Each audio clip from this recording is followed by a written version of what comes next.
Hi everyone, I'm Fiona Forbes for Fresh Magazine and I am joined by Karen Angelucci. She is a body-centered practitioner, and not only is she a skilled practitioner, she's also a public speaker and a best-selling author. Karen, thank you so much for joining us today.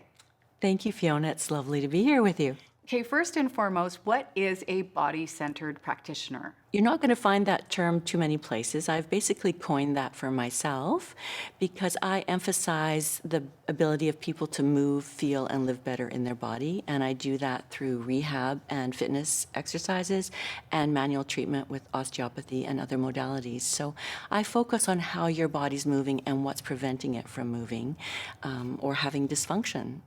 And what is your background that led you to be a body-centered practitioner? Excellent question. I learned that through my own personal journey. I didn't have a vocabulary for speaking with in relationship to other people. And I started going to contact improv. And contact improv taught me to be in my body. It taught me the ability to trust. It taught me the ability to communicate what was going on with myself. And I started to understand that my body was giving me information.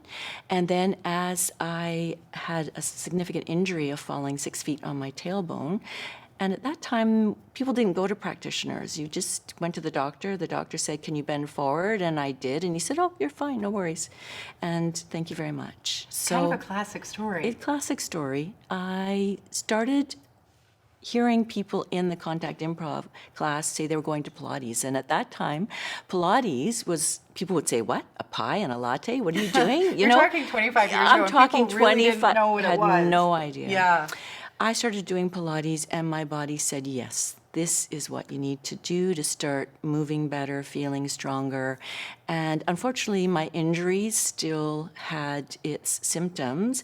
But as I started investigating various options for myself for healing, I started to understand what those symptoms were and how to start to be treated for them.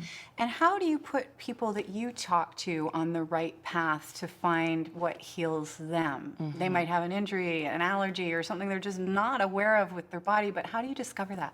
So what I help you do is I give you a body chart. And similarly, when you go to any holistic practitioner, naturopath, or various other practices, they're going to ask you your history.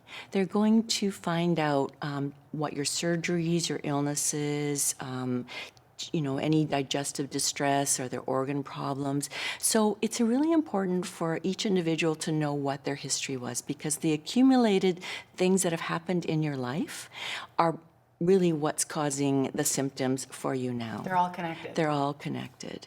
So once you've done your body history, then I go through it with you and I say, okay, if you take 5 of the top things here, let's look at that. And then we're going to discern whether or not they have a basis between underlying physical things. Is it emotional distress or is it nutritional? And very often, all 3 have a impact, of course, on how we're functioning.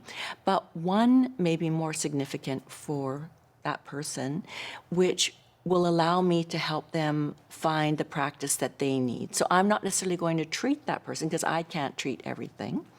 And so my intention is to direct you to the very excellent practitioners that are available today in terms of a physical ailment or a nutritional problem or emotional distress. What is it like for you as a practitioner when you have that aha moment that you're able to lead somebody down the right path?